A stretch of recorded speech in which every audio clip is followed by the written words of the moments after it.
changer loo leen seen itinéraire ñoom ñi ne duñ ko changer d'un iota.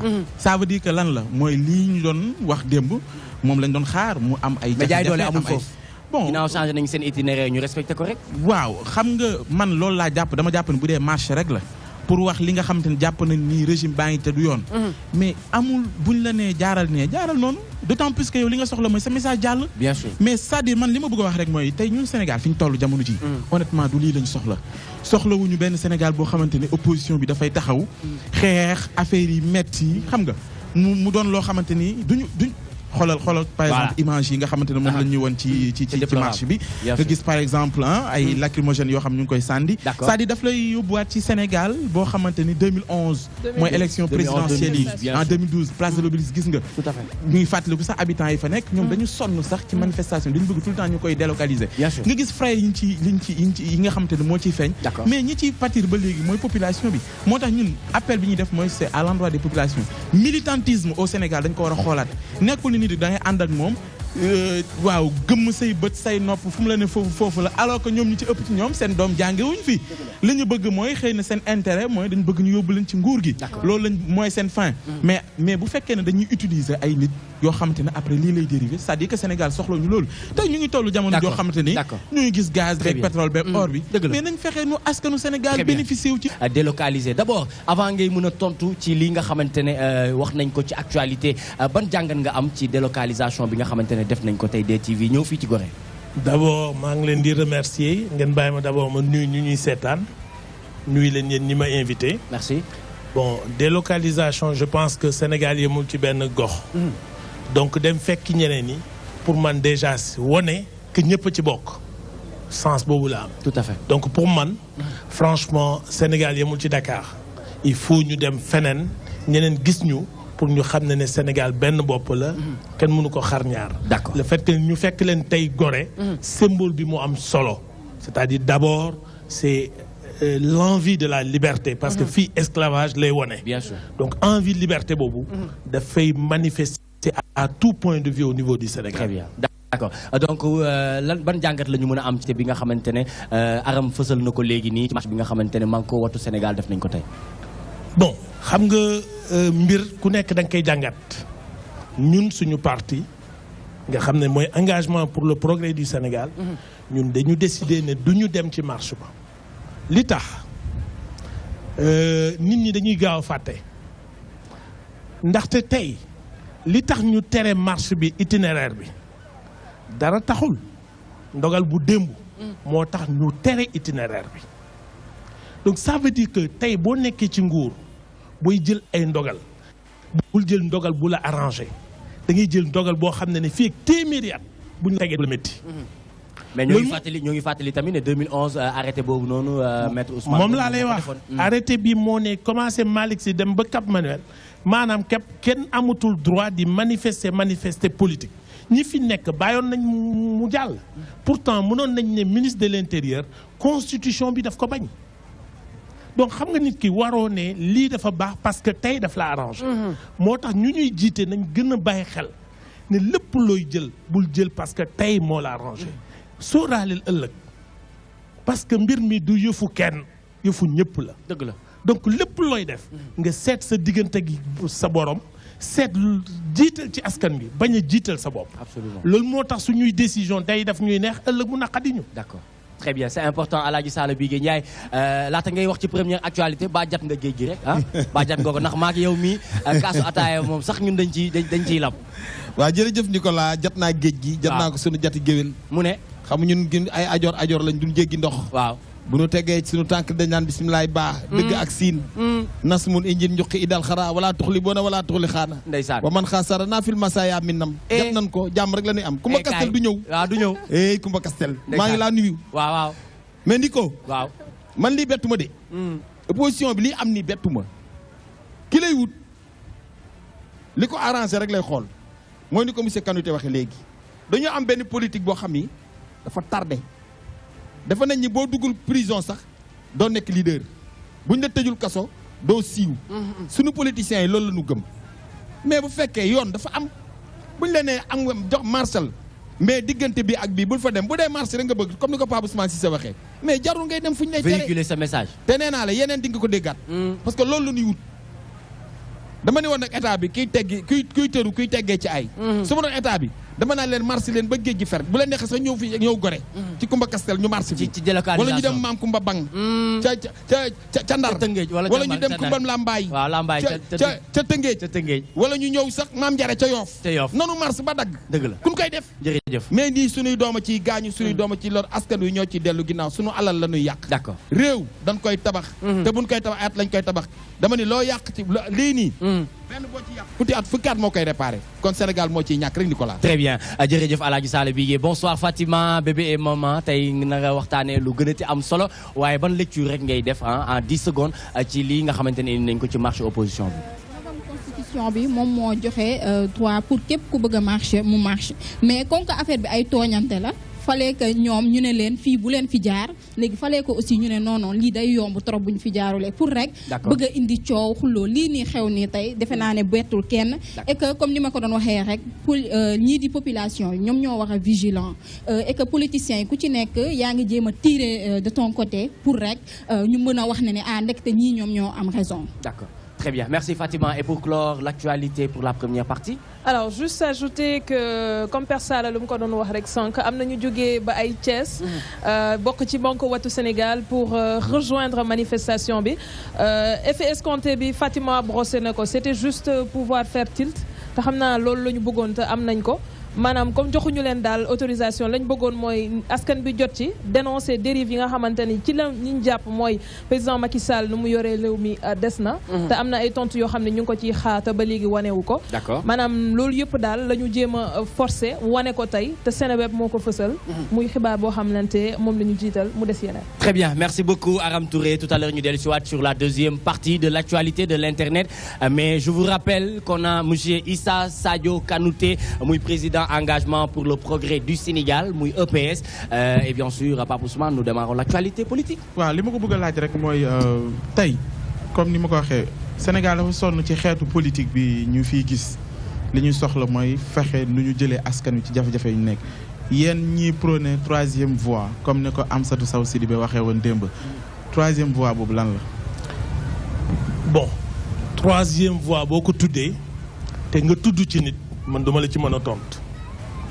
boo ma tuddee troisième voie boo xam ne ni une nouvelle politique différente de ce que nous avons connu depuis l'indépendance oui. lan mooy nouvelle politique.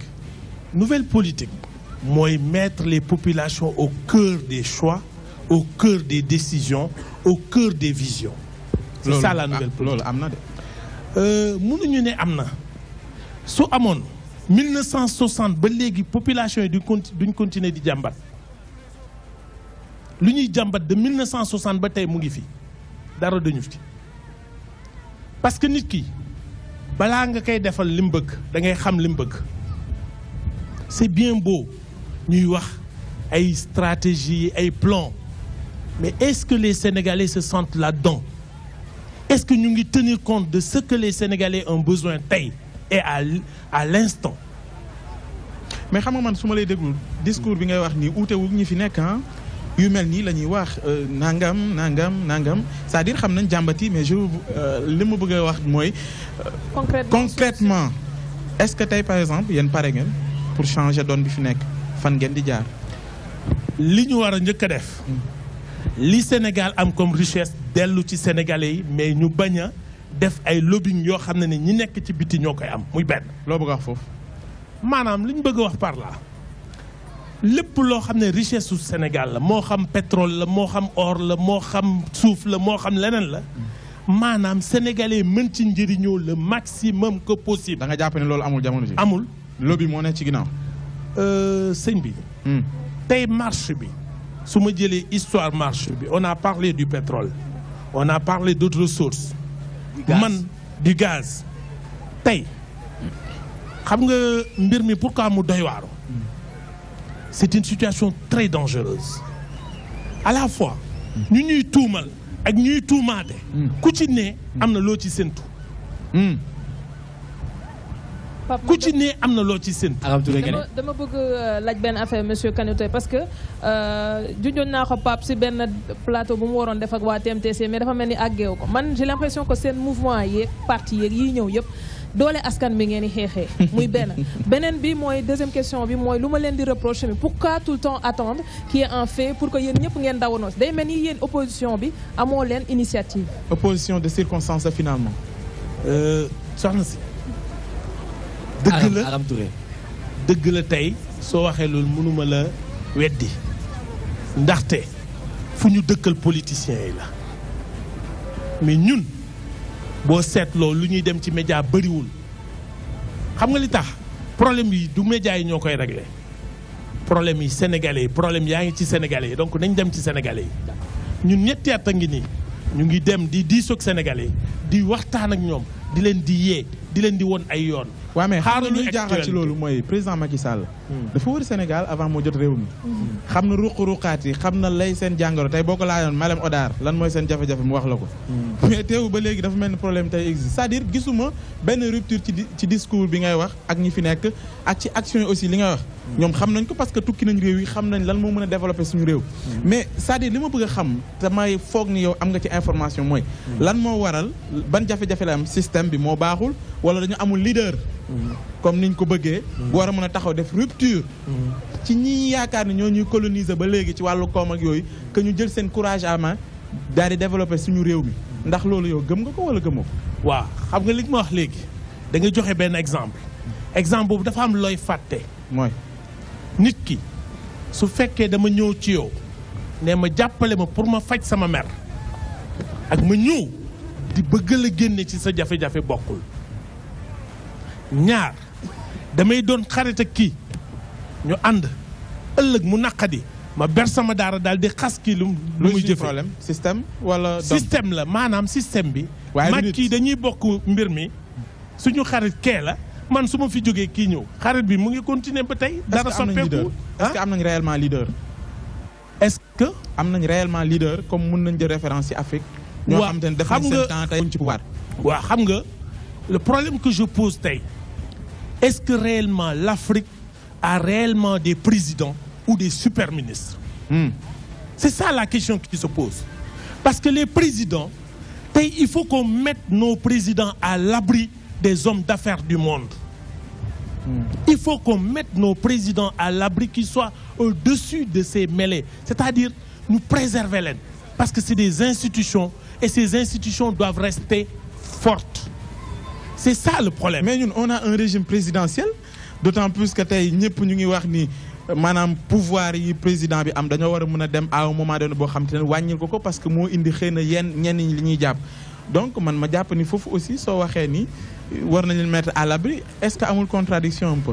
Vous me parlez de régime présidentiel. Kenn mënu ko dindi Sénégal. Mais qu'est-ce que représentent tey nos présidents face au monde, face aux défis du monde? Face à la coopération du monde, c'est là la question. Est-ce que réellement, mën nañ am ay alter ego? C'est ça. Parce que le problème du pétrole, suñ déggee, on n'a pas entendu le débat se poser entre tel et un autre président. On parle d'hommes d'affaires. On parle d'entreprise privée. Mais yéen a si dugal président. Non. Parce que c'est l'opposition qui a demandé à ce que le président réponde dans cette affaire. Alors que frère am la ñu cité, donc l'homme d'affaires c'est le frère et non le président. Attendez, moi je ne dis pas, je ne vais pas citer le président, mais je me dis que le ministre qui est chargé d'aller prospecter et de voir les opportunités que cette affaire pourrait donner au Sénégal est un fait. Mais la décision finale revient au président de la République. Que ce soit tous les présidents qui sont passés, c'est à eux de signer des décrets pour l'applicabilité de ces contrats ou de ces partenariats. Raison de plus, de nos jours, moi je veux que les présidents prennent le soin de prendre leurs conseils après que le ministre leur dépose un projet, que les conseillers puissent faire leur travail pour voir toutes pour voir réellement les opportunités et tous les manquements liés à ça. Très bien, merci beaucoup. Je vous rappelle qu'on a comme invité M. Issa Sadio Kanouté pour traiter l'actualité politique et sociale. C'est le président de Engagement pour le progrès du Sénégal, Moudi EPS. Mais tout de suite encore, la deuxième actualité de l'Internet arabe. Alors, la deuxième actualité de nous sori tout et dañuy des côté famille du chef de l'État parce que tey monsieur Alioune Sall moo aaye mën naa wax loolu dañu xëy tey mu ne dafa démissionné loolu la ñu Dakar Matin xamal jóge na si poste conseil d'administration bu mu nekkoon si biir Petro-Tim Sénégal en tout cas. Mais au niveau de l'Afrique c'est pas encore le cas. ñin ñi nag jot nañ ne en tout cas question yi ñu posé si site bi maanaam est-ce que du coow lu bëri li moo tax mu décidé tekki ndombal tànkam. Les gens se demandent en tout cas daal li ñu gis mooy décidé na xëcc de kii bi nga xamante amoon na ko poste bu mu amoon si biir entreprise boobu ngir wàññi coow li. xëy na dina tax affaire yi xaw a tane. D'accord, très bien. Pape Ousmane démissionné na waaye ñii ñu ngi naan dafa génn pantre dugg ci saal. waaw loolu laa bëggoon wax sax mais leneen li ci am man li ma jàpp. waaw coowal pétrole bi bu ñu ko bëggee régler du ay démission xam nga lan la. lan moo koy régler. dañu wax ni ci ni ñu signé contrat yi en tout cas ni mu waroon doxeewu ko dañu laaj rek ay éclaircissement à la base ñu am ay preuves. ci li ñuy joxe moo mën a régler coow lu du ay démission wala jóge gis nga Aliou Sall tey bu jógeen ci poste yëpp bu ne woon bàyyi naa pétrole du tax coow loolu dafiy des parce que li ñuy xaar mooy nañu leeral li ñu joto parce que bu ñu fàtte ni coow li dafa yàgg depuis boobu ba léegi mënul xëy benn jour rek ne bàyyi naa coowal pétrole tax ñun sénégalais wala ñenn ñi ci xaw a posé question du ñu xam fan la mbir yi commencé ak fa muy teeri. D'accord, très bien parce que maa ngi gis ci benn sortie wu ancien premier ministre mu di Souleymane Ndéné muy wax ne Aliou Sall dafa war a génn carrément ci lépp li nga xamante ne jëm na ci pétrole tey yow lan nga ñu ci ban jàngat nga ñu ci mën a indil. waaw xam nga mbirum lu ñuy wax les affaires dafa àndul ak c'est-à-dire on peut pas être juge et partie man. Je ne m'attaque pas à des personnes. Je m'attaque à des principes et à des faits. Ça veut dire? Pourquoi? Ils sont incarnés par des hommes. Ouais, non, vous savez aussi, il faut respecter la famille des autres. Moi, c'est ma vision. Moi, je ne veux pas personnaliser les débats quant à... Aujourd'hui, nous parlons de la richesse du Sénégal. Ça nous incombe à tous. Donc, nous avons le devoir et le droit d'en parler. Ce que je veux dire, c'est ceux qui veulent faire des affaires. Qu'ils aillent faire des affaires. C'est ceux qui veulent nous gouverner, nous gouvernent. Mais on ne peut pas faire les deux parce qu'il y a un conflit d'intérêts. Très bien. D'accord. Le mot de la fin? Bon, le mot que je peux dire, que les Sénégalaises et les Sénégalais et les Sénégalaises puissent mettre en avant leurs propres aspirations et non l'aspiration d'une personne. Qu'ils soient de l'opposition ou de l'État, qu'ils pensent à eux plutôt de penser à des personnes. 2019 nañ la gis. Comment? 2019. da ngay samp. waaw mais xam nga question boobu yàgg nañ ma ko posé. dama ne fii ak 2019 yàlla rek a xam ndax dinaa dund dinaa dee. mais li wóor ba wóor. D'accord. maa ngi bëgg a wane yoon sénégalais yi. Merci pour xam fu ma jëm. Très bien merci beaucoup monsieur Issa Sadio Kanouté moom la ñu amaloon waxtaan tey ci lépp li nga xamante ne jëm na ci actualité politique ak sociale mu jàkkaarloon ci ak Pape Ousmane Cissé Pape Ousmane sant nañ la gërëm nañ la bu baax a baax a baax xam naa ci kanam dinañ la am ci yeneen i jotaay ndax délocalisation la ñu am 19h incha allah xibaaru mbaraxi moom moo ñu ko war a jox muy Pape Ousmane Cissé sant nañ la gërëm nañ la bu baax président engagement pour le progrès du Sénégal mu di EPS ñu ngi lay ñaanal nga jëm ca kaw ca kanam ci lu baax voilà frère Guissé en attendant ñuy jël Fatima ci rubrique bébé et maman frère Guissé délocalisation la ñu wax DTV mu ngi Gorée qu'est-ce que ça vous fait d'être ici ci Gorée ngeen di jouer. Gorée nag suñu Gorée la quoi ñun. seen Gorée la. comment ça expliquez-nous. waaw xam nañ fi ñu bari. d'accord famille yu bari te yàgg nañu fi ñëw di fi def loo xam ne daal ñoom seen bopp vraiment. D'accord. D'accord. Très bien. Cheikh waaw. voilà dinañ dellusiwaat léegi nii incha allah dinañ ci dellusiwaat bu ko defee ñu waxtaan ak waa frère Guissé ñu joué ñu live seen deuxième morceau Alaaji Sala am na loo ci bëgg dolli de laata may jox ñi nga xamante ne moom mooy frère Guissé ñu defal ñu deuxième morceau. waaw xam nga li ma ciy dolli mooy ndeysaan sama gars yi les frères Guissé maa ngi leen di nuyu parce que ñoom nee nañ Gorée seen Gorée la. seen Gorée la moo tax ma bëggoon a xam ndax kon ñoom Gorée nanu ay nit ñu gore ngeen kon. gore nañu moom. xam nga moo tax man la dem ngor yomb na waaye dem gore yombul de. déedéet. doon gor aussi yomb na waaye gore yombul. dëgg la. mën nga judd ci diggante ñaari gor sa ndey doon gor sa baay doon gor. nga yore jikko joo xam du jikkoy gor. moo tax ma ni doon gor yomb na waaye judd ci gor yomb na waaye doon gor moo jafe. moo jafe.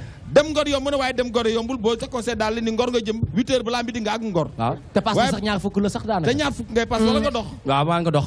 waaye tey ji boo taxaw sa tànk 22 heures ñëw embarqué de bu ñu ne sal bi wàcc ne mon ami doo fay de. waay dellu ginnaaw de ngay def rek lap dellu ginnaaw. maa la wax lii waaw maa la wax loolu. kon nag doon gor yomb na waaye gore yombul. Très bien, c'est important. Merci beaucoup Aladji Sall Bigué.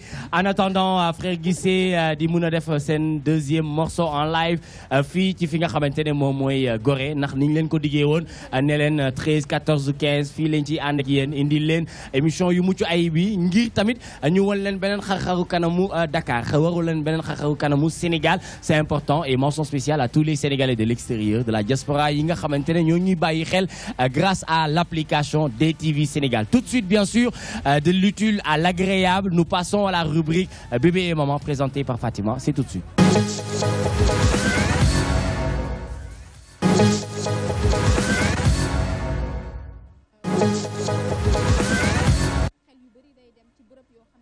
riche en histoire. Mais ñun tey bërëb bi nga xam ne moo ñu intéressé mooy école Mariama Ba et plus particulièrement kii di Mariama Ba ñu bëri peut-être dinañ jàpp ne kii di Mariama Ba dafa am peut-être lu mu liggéey biir Gorée moo tax ñu jël turam daal di koy jox école bi. Mais loin de là Mariama Ba son parcours professionnel moom moo ko lié ak li nga xam ne moom mooy Gorée moo tax ñu jël turam daal di koy jox école boobu. Mariama Ba juddoo fii nag ci Sénégal ci atum 1929 moom papam nekkoon fii ministre de la santé ci atum 1956 gannaaw ba nga xam na ne nag yaayam dafa làqu kii di Mariama Ba ci la dem dugg ci benn école française boobu nag ñu ràññee ko fa trop ndax résultat yu excellent yu mu fa doon def. ndax xarañam. waaw elle était une très bonne élève. mu jóge fa daal di dem ci école normale bu Rufisque. mu nekk fa nag ba 1947 si la fa génn ak diplôme d'enseignement bu mu fa génnee moom nag muy jàngale. di jàngale pendant 12 ans après si la demandé à ce que ñu yóbbu ko ci. Institut régional de l'enseignement ñu yóbbu ko fa ndaxte wér gu yaramam moom moo ko mayatul woon à ce que muy jàngale kii di Mariama Ba moom tamit yaay la woon ndax boobu temps mu ngi doon sëy ak benn député boo xam ne mu ngi tudd Oubey Diop ñoom ñaar nag am nañ ci ay doom yu tollu 9 bant macha allah mais après dañoo tàqalikoo moom nag lu mu jot a dund ci néegu sëyam expérience bu mu fa am lu mu fa jot a gis lépp loolu noonu yëpp la dajale loolu nag poussé ko mu dugg ci ay association féminine yooyu noonu doon xeex doon propager li nga xam ne moom mooy l'éducation ak les droits de la femme. Mariama Ba si boobu temps sax da doon def ay discours di doon publier ay article ci presse locale ba boobu woon noonu daanaka noonu la génnee woon livre bu siiw boobu ñu naan une si longue lettre ci loolu une si longue lettre ku ko xamul sax defe naa di dégg nga très bien ci laa bëgg a dugal Aram Touré du ñàkk mu am leneen loo xamante ne mën nañu ko ci dolli ci qui était Mariama Ba. Alors Mariama Ba, comme elle l'a dit, on a lu ses ouvrages. Budul une si longue lettre aussi, il y a un chant écarlate.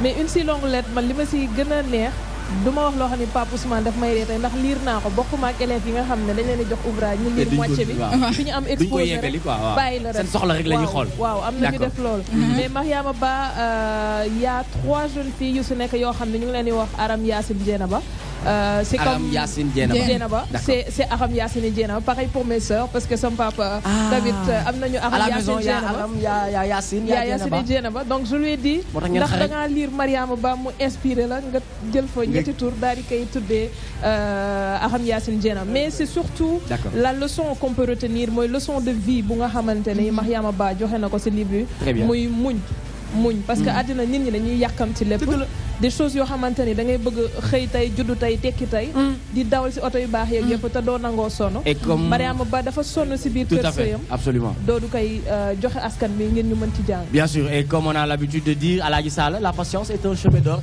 waaye yow tamit bokk nga ci ñi nga xamante ne patience moom lañ ci mën bëriwul de waaw xam nga ñun géwél dañu amul jot waaw ñun am nañ jot sax mais jot moo nu amul. déggoo ma de. dégg naa la de. ay Ndiaye dégg naa la dañu woon da nga dañ ko mu ne ko dañu kumpa dañu ma kumpa ma dañ. kumpa la dañ. waaye ñun amuñu jot ñun am nañ jot moo nu amul. d'accord moo tax. très bien mais xam nga muñ sama am solo. dëgg la dafa wax léegi lu am solo. munoo jur jar li la neex sëy nii la neex jur ki la neex. déedéet. sëy da ngay muñ mbànd la moo xam ne lem moo nekk suuf metti nekk ci biir lemaat nekkaat ci kaw. dëgg la boo raayee ci kaw mooy 2 ans yu njëkk yi dafay neex 2 ans de ménage comme ni Pape Ousmane Cissé fi mu toll nii. bu rek lay doon.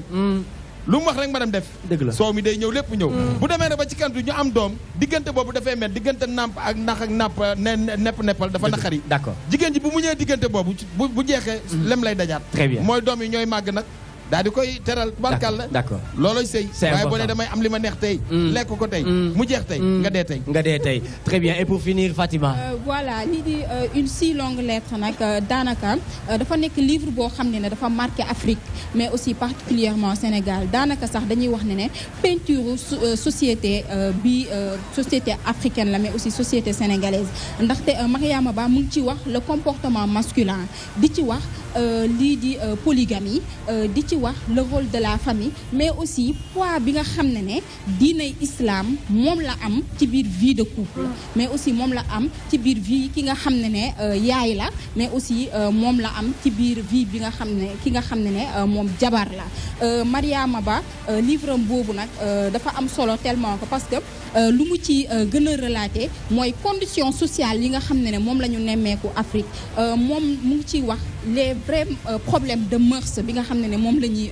dund fii moo tax sax dañu naan livre boobu noonu dafa nekk sax benn étape bu essentielle ci prise de voix féminine ndaxte boobu bu njëkkoon jigéen daanuñu ko woon jox trop kàddu moom day boole lu ko naq rek lu ko neex yëpp boole ko daanul wax te Mariama Ba mu bokk ci jigéen yu njëkk yi nga xam ne dañoo dugg école normale mu génnee livre boobu moo tax dafa am benn portée bu mag moo tax bu ñu nee ci tënk kan moo doon Mariama Ba dañ la naan moo nekkoon enseignante bi kan moo nekkoon Mariama Ba dinañ la wax moom moo nekkoon féministe bi ki nga xam ne dafa doon xeexal jigéen te nee nañ Mariama Ba de par ses écrits elle demeure ndaxte lu mu doon wax boobu temps di ko xeex ba tey jii nii dafa mel ni sax association féminine yu bëri moom lu mu doon xeex loolu la ñuy continuer di xeex moo indi parité pour jigéen ñu gën ko jox lii di gëddam c'est important en tout cas recherche bi mokk na macha allah fa tubarfakal damay def comme école rek applaudissez gars yi tàcc très bien voilà très bien merci beaucoup Fatima mais tu as eu l'habitude chaque fois nga ñuy jox li nga xamante ne moom mooy bonus du jour voilà tey ñuy waxtaanee jàmbaari jigéen Mariama Ba bokk ci jàmbaari jigéen ci bu fekkee mën nga ñoo jox photo bi d'accord franchement ma ne kontaan naa si yow ndax li ngay def nii foog au moins ñu wane suñu bopp si waaw benn instant bonus baa ngi nii dañoo ne jàmbaari jigéen defe naa ne lii de xam nga kii jigéen la gaw ma ne góor ñi ko mën bëri na gaw ma ne góor ñi ko mën bëri na kii mu ngi yenu lu diis a diis yenu ko di dox ak moom te xam naa ne fu sori la jógee mais également mu ngi boot doom ci kanamam jigéen dafa yàgg sonn góor ñi nañ leen gën a jox gëdd gën ñu jox suñu place ñuy baax ñuy wax suñu kàddu am na solo ci biir société bi d'accord très bien merci beaucoup Fatima ci li nga xamante ne indil nga ñu ko muy rubrique bébé maman nga waxtaanee qui était Mariama Ba ñi nga xamante ne am na luñ ci xamoon ci bés bi dooleeku si nañu ndax li nga xamante ne wax nga ko ñu ànd ak Frère Guissé donc Frère Guissé 2008 ba tey ñu ngi xaar beneen album boobu ba tey c'est vrai que artiste bu nee rek am na identité am na ñoo xam tous les 2 ans ñoo xam tous les 4 ans am na ñoo xamante ne pratiquement toutes les années dañuy génnee album mais yéen gis nañu ne 2008 ci yaakaar ba tey sénégalais yi fans yi ba tey ñoo ngi xaar pourquoi 2008 ba 2016 gisaguñu dara. waaw loolu li ko waral en fait bari na d'abord groupe bi xam nga dafay bouger lu bari di dem à l'extérieur di yóbbu li nga xam ne moom lay génnee. te ñun d'habitude musique bu ñuy génnee dafay durée dafa gudd. dafay gudd parce que nga yóbbu ko ci ay peuples yu bari. ci ay dëkk yu bari pour wane ko mun nga agsi foo xam ne. dina àgg musique bi dina àgg foo xam ne yow àggagoo fa. boole ci nag léegi fu mu nekk ne diggante bi aussi ñun togg nañu au moins 4 albums yoo xam ne ñu ngi ko téye. am na benn bu war a génn en France c'est ce que j'ai compris aussi. am na benn boo xam ne tiré nañ ko ba pare. d'accord bu tudd Made in Sénégal. am na ñaari yu toog di xaar. ak benn album blues boo xam ne c'est en Europe de l'Est lañ ko defee. alors loolu yëpp dina génn maanaam. su ma déggee nga wax blues sama xel day demaat ci festival boobu nga xam ne festival jazz and blues. bi ngeen defoon foofu ca Croatie. mu nekk pratiquement da ngeen tourné ci Europe bi mu am 10 dates mun am ay dates yu am solo est-ce que mun nga ma wax rek Cheikh ci dates yooyu noonu lan moo la ci gën a marqué ci festival boobu. waaw jërëjëf salaamaaleykum. di nuyu waa Gorée yëpp Sénégal. ñu ngi lay fay. effectivement ci tournée bi li ñu ci gën a marqué mooy date bi ngay wax noonu en Croatie. parce que directeur du festival bi musicien la comme ñun. d'accord bi mu taxawee moom moo ubbi festival bi di jouer. dañ ko seetaan muy jouer muy jouer ba ñun ñu waaru. kontaan ci li mu def. ñun suñu tour bi ñu jotee ñu jouer ba pare moom mu ñëw nañu yéen ñi fi jouer ñëpp yéen fi mën. ah bon waaw. macha allah ba tax na. d'accord festival bii di ñëw bu ko yàlla dogalee daf ñuy programmer waat ñu dellu si waat foofu. très bien donc loolu benn affaire la boo xam neex na ma trop ci tournée bi. ñu jóge fa wàcc en France en Bretagne. ci benn place boo xam ne mais Grande-Bretagne bi tamit place bu verte boobu noonu xanaa jibi moo ko tànn. moo ko tànn. ah daanaka foofu ci Bretagne dañoo xool rek mais île du Saloum la ñuy jox quoi. d'accord verdure bi fa nekkoon ak yooyu. tout à fait vraiment ñu foofu ngi de doon Grande-Bretagne. mu ngi noonu foofu la. d'accord. jaajëf am na balaa ngeen di def seen deuxième morceau. waaw Aram am na lu mu bëgg benn facette boo xam ne tey bëgg naa ñu souligner ko. bu waa Frères Guissé très souvent ils sont très actifs côté parc Hann. di yëngatu ci wàllu environnement te man moom koy def environnement danga may ñor. moom mooy Terra. waaw bëgg naa souligner aspect boobu noonu lan moo waral tey Frères Guissé di yëngu ci fànn boobu. jibi waaw xam nga nit ku nekk am na loo xam ne sa réew moo la ko war a defal ak li nga xam ne moom nga war a defal sa réew ndax boo xëyee nga jàng école sa réew daf lay jël en charge boo demee ba tekki dara ci àdduna bi war nga seet lan nga war a mën a jëriñ sa réew. loolu moo ñu indi ci idée boobu fi ñu commencé maanaam yaraax lañ juddoo fa lañ yaroo fa la ñu màggee seet lan moo fay problème bi gën a important c'est l'environnement. la baie de Hann le parc de Hann tax nag maintenant xalaat yooyu li ñu gis à l'extérieur togg ko jéem ko indi. mu mën a jëriñ ñi nga xam ne mooy sénégalais yi. d'accord ba tax festival bi ay forum la. ay conférence la. ay échange et cetera nit ñi mën a ñëw xam li. très bien donc tout de suite joué ngeen premier morceau deuxième bi ban lay doon. Cheikh. xanaa dinañu am faama tey balaa ñëw non di ngeen am faama di ngeen am siré loolu yëpp dinañ ci waxtaan mais nii lan ngeen ñuy may léegi. non bii man maa ko commandé benn morceau sama morceau la quoi. sa morceau. après ñu doog a woowee nag morceau bi nga xam ne mooy Gorée. Très bien. Voilà. D'accord, c'est important. Donc tout de suite, bien sûr, nous avons avec Frères Guissé en live, c'est du show ici à Gorée. En attendant, me recevoir ñeneen sur le plateau de Toi-même, tu sais.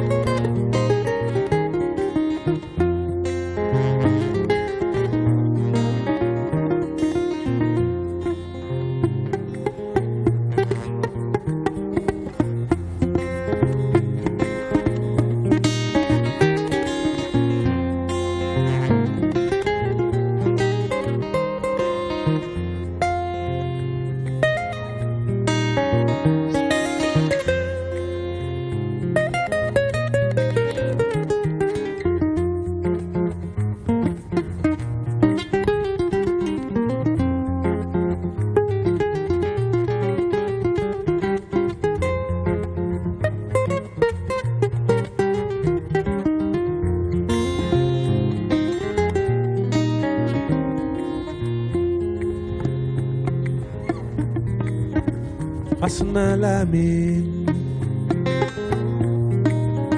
Manatuma la bay Asna lamin amin amin amin Manatuma la fàtte man sama xol bi muy rëcc bay dal say loxo xawma fu ma jaar mane sama réer bi muy réer koy réer ndax yow xawma nu mu def ba réer di réer yow daal yërëm ma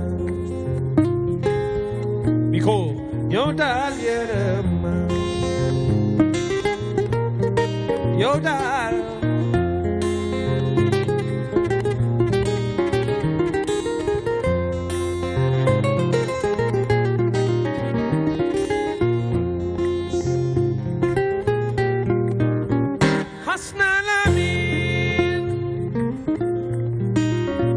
mënatuma laa bàyyi xas naa la miin amiin amiin amiin mënatuma laa fàtte man sama xol bi muy rëcc bay dal say loxo xaw ma fu ma jaar ma ne sama riir bi muy riir bay riir ndax yow xaw ma nu mu def ba riir di riir a riir yow daal yërëm ma yow daal yërëm ma yow daal yow wama mbaa ma wóolu la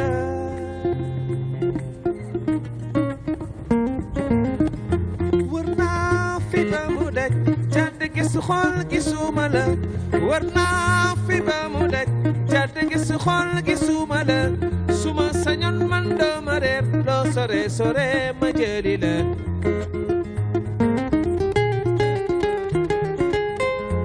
wër naa fi ba mu daj jàdd gisu xool gisuma la wër naa fi ba mu daj jàdd gisu xool gisuma la suma sañoon man doo ma reer loo sore sore ma jëli la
En tout cas, c'est plus que magnifique.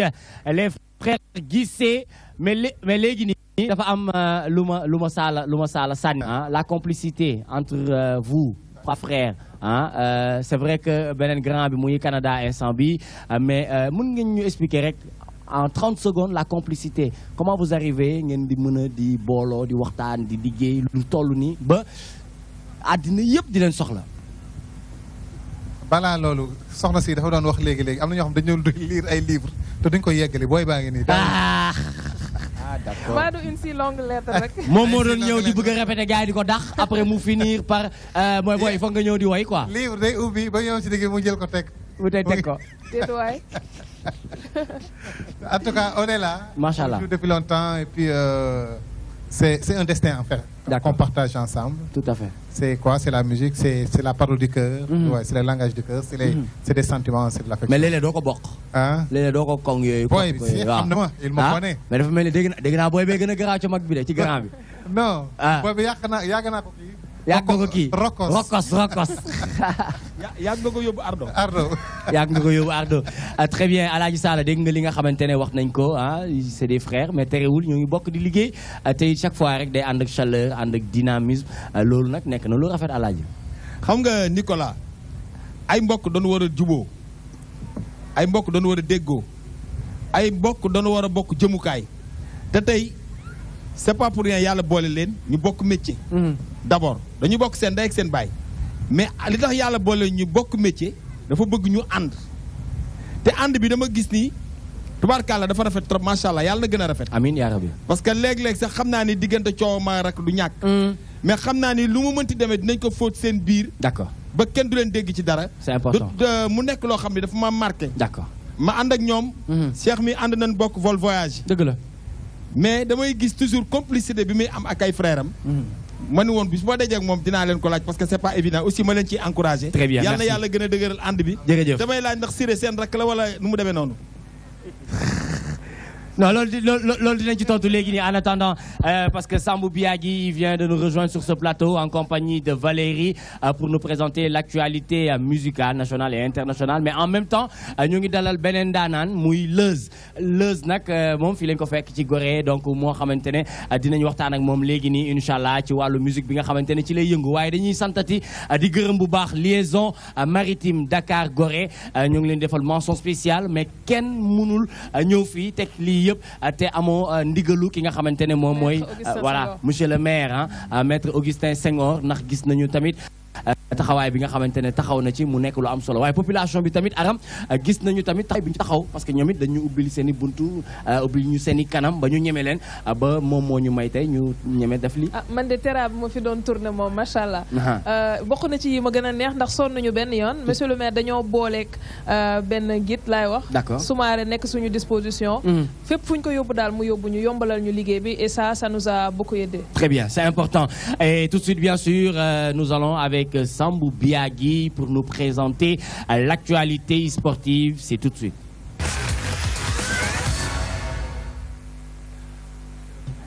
Sambou Biagui, nous allons démarrer avec le transfert de Keita Diao Baldé. Oui, transfert puisqu'il reste à Lazio, il faut le signaler, il reste à la Lazio Rome, mais son contrat a été renouvelé pour 5 ans. C'est un contrat renouvelé, mais non mais avec des conditions, bien sûr.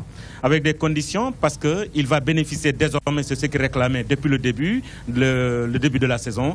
Il va empocher donc près de 500 millions de francs CFA par mois, soit 5 milliards par an.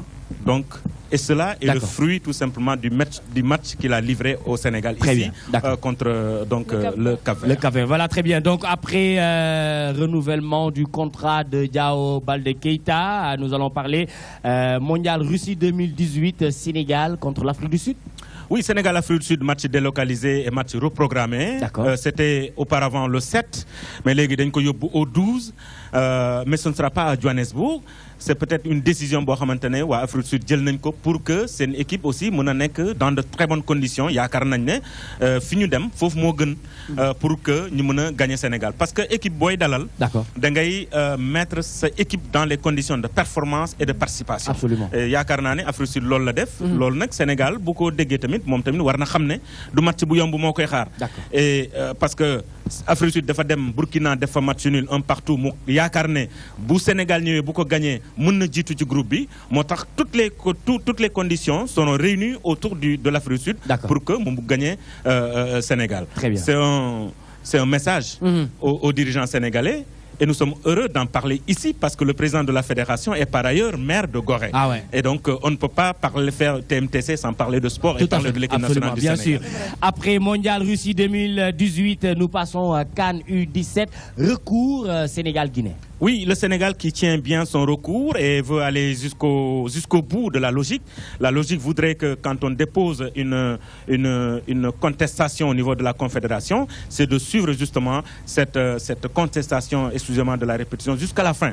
Alors, la Fédération a constaté qu'il y a eu un cadet guinéen qui a été je ne dirais même pas surclassé pour jouer donc chez les cadets alors qu'il est senior.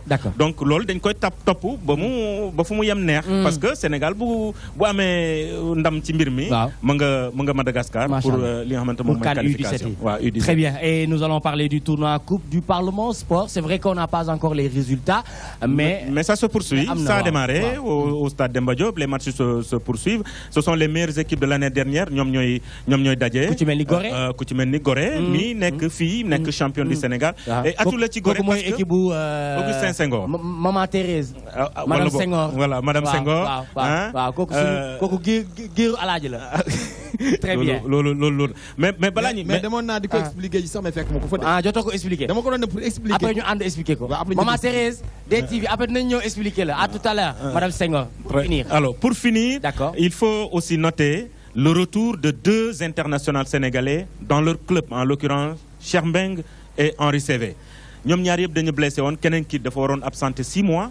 keneen ki 5 mois. mais heureusement pour le Sénégal et pour Saint-Étienne. ñoom ñaar yëpp dellu siwaat nañ ba week-end bi. normalement war nañ jouer contre Dijon. beneen bi c'est Messi Lionel Messi mu ngi fu mu toll nii créer des conditions pour mu dellu siwaat Argentine. 10 secondes vas-y. mais xam nga conditions yi lan la. d'accord conditions yi mooy que ni ki nga xam ne nag moom mooy Icardi waratul ñëw Argentine li ko waral mooy moom moo doon génn ak Wanda mooy ancienne compagne bu Lopez di xaritam donc nee na bu fekkente ne kooku woowatuñ ko équipe nationale bu Argentine moom nangu na dellu siwaat ci équipe nationale mais tant que kooku mu ngi foofu moom dootul dellu siwaat. Très bien, merci beaucoup Sambou Biagui pour toute l'actualité sportive gis nañu li nga xamante ne indil nga ñu ko Leuz est parmi nous ce soir bonsoir Leuz na nga def yëkkati loxo bi rek waaw baa yaa ngi ci jàmm kan mooy Leuz. Leuz mooy benn Leuz mooy Mamadou Lamine Doucouré bu dëkk fii ci ville bi def rap. d'accord Leuz dinañ dellu si waat léegi nii incha allah ñu gën a waxtaan nga wax ñu li nga xamante ne moom ngay waajal jamono ji en attendant nous passons à la rubrique musicale la vitamine de l'âme celle qui adoucit les mœurs à Valérie pour nous parler de l'actualité c'est tout de suite.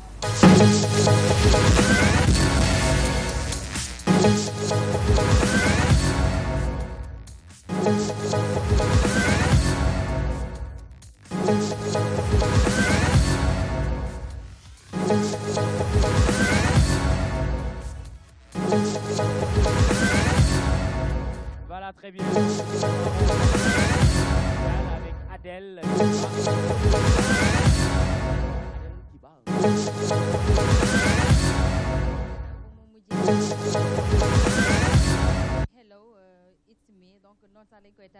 Chez les jeunes. Donc Adèle, elle a battu encore un nouveau record en atteignant cette barre de 10 millions d'exemplaires vendus là-bas aux USA. Donc voilà ce qui lui voilà donc le titre de vendeuse de la chanteuse la mieux vendue qui vend le mieux ses albums. Donc Adèle 25 l'album boobu tudd donc fële ci célèbre cérémonie Madison Square nekk fële ci New York. Donc où l'artiste a joué 6 concerts donc def loolu yëpp ay guichet fermé. Donc loolu tax na bañ jagleel ko li nga xam ne moo di disque de diamant. Très bien, tasuma sa cheveux waaye ngelaw baa ngi tas sa cheveux. Tas bu baax. Très bien, dossier sur la musique goréenne. Alors la musique goréenne comme on a l'habitude de le dire mu di asiko. Donc asiko nekk na musique des îles qui est venue après l'esclavage. Donc asiko daanaka léeg-léeg di ngay gis façon forme de musique yu bëri am na ay musique triste mais asiko musique festive la musique d'ambiance. Donc boo koy tàmm di gis sax d'habitude fii Gorée lañ ko gën a xamee. Donc ñi nga xam ne moo ni waa Aku donc ce sont des habitants de la Sierra Leone.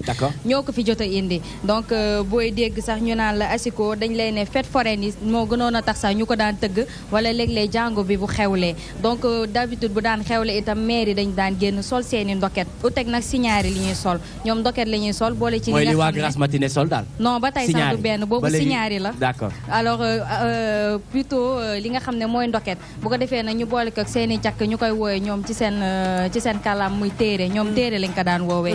donc asiko nag moom am na façon bu ne.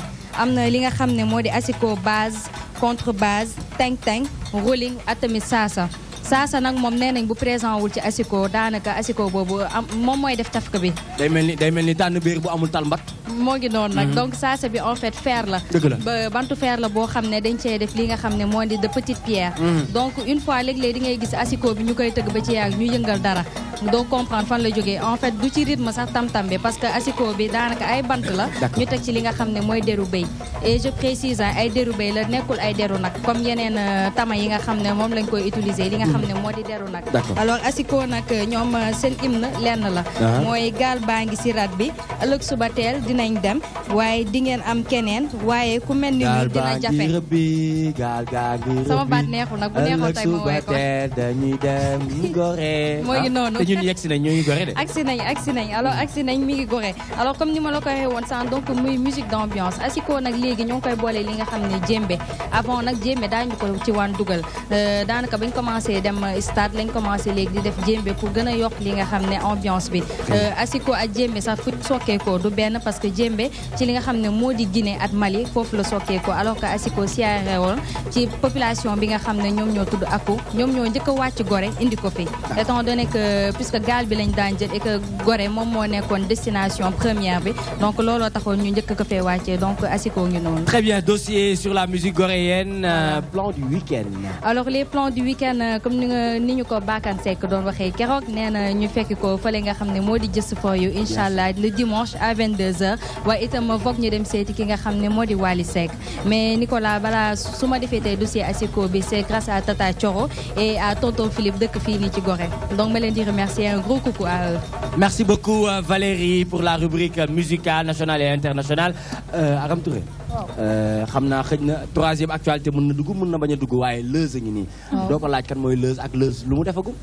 waaw Leuz de am naa mag boo xam ne mag laay wax bàyyi ko ci benn média dama ne la Leuz foo toj. Leuz foo toj waaw. toj mooy lan.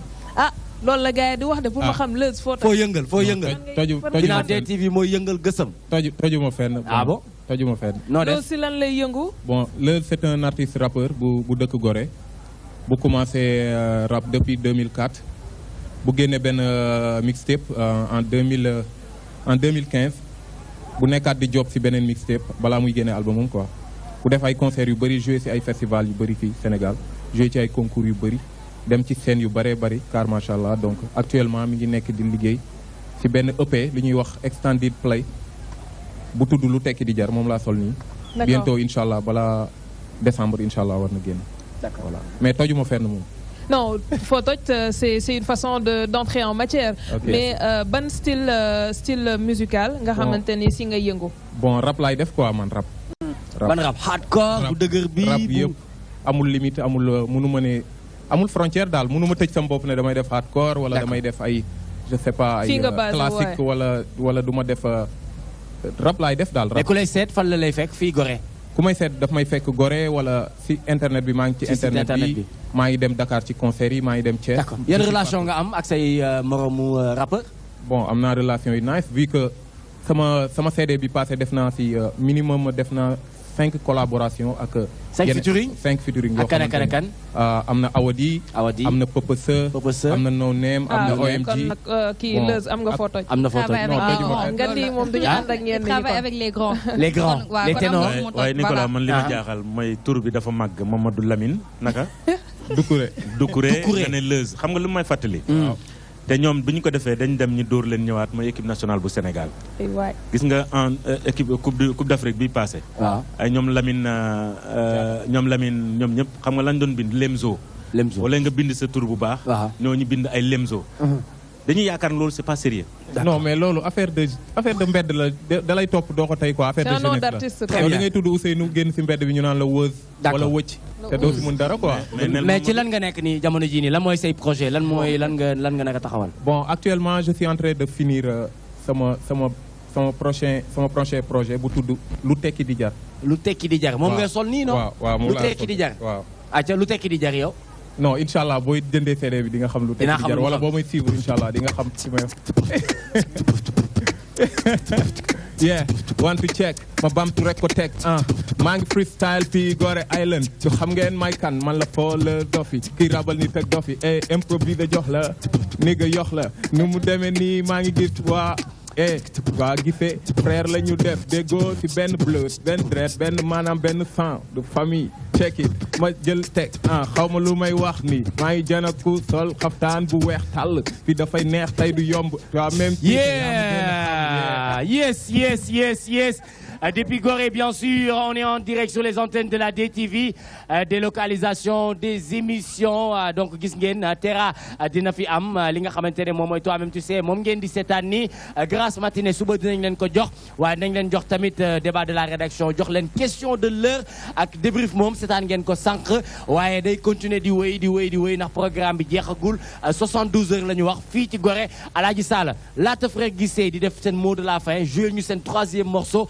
ana jàngatu bés bi la leçon du jour.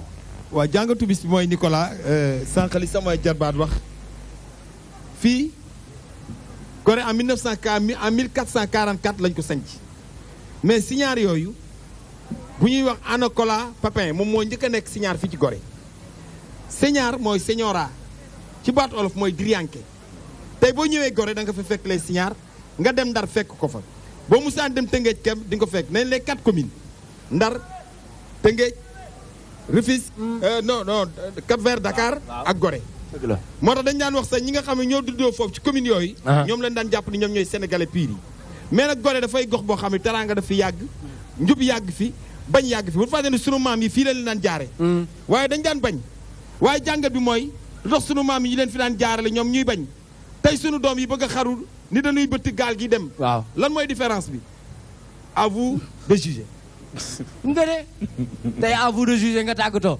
voilà très bien donc Aram Touré Valérie Leuz ak Sambou Biagui Alaaji Sall Bigué donc di wax population goréenne bi yéen ñëpp ñoo ngi leen di xaar yéen ñëpp fii ci kanam ginnaaw xibaaru mbarax yi bu jàllee ak Pape Ousmane Cissé dañuy continuer di def show di def live ñu ànd ceeg Frère Guissé kon boog bu leen ko kenn nettali bu leen ko toog seen kër di ko seetaan génn leen ngeen ñëw fii ñu bokk kafoore ndax yëf yi day dem ca kaw ca kanam ci lu baax day am tey am suba ndax dañ ne 72 heures à Gorée du yomb ndax day neex day plus loin plus fort mais plus important et voilà très bien ñu dem ak Frère Guissé bu ko defee après le journal ñu dellu si waat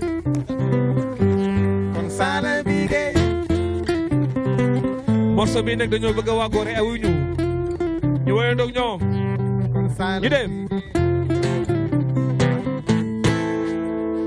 asi sayango kula bañ yàlla na de